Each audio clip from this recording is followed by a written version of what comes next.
Now I will explain about the measurement and SI unit in food industry. Do you know what is measurement and SI units? Okay, SI unit is an international system of units which the system commonly used over the world. Hence, for the measurement, it being used to measure a value discovered by measuring which that correspond to the size, shape, quality and etc. of something. So, in this video, I will explain about two types of measuring which is base quantity and derived quantities.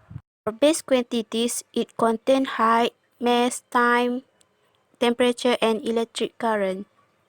While for derived quantities, it contains volume, density, velocity, force, and acceleration.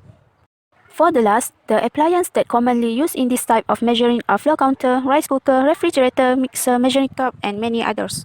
From the appliance, our group have choose rice cooker and refrigerator to be explained in this video which how the appliance work. For the more information, there will be explanation on the next slide. Stay tuned.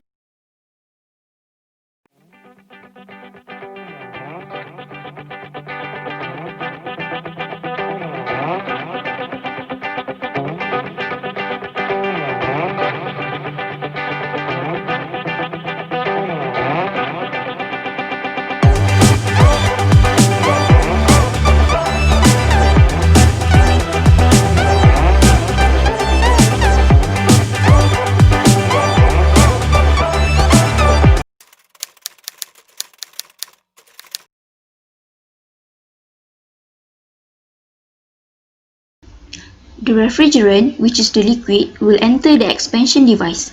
As it passes through it, huge pressure drop occur and it transforms into gas.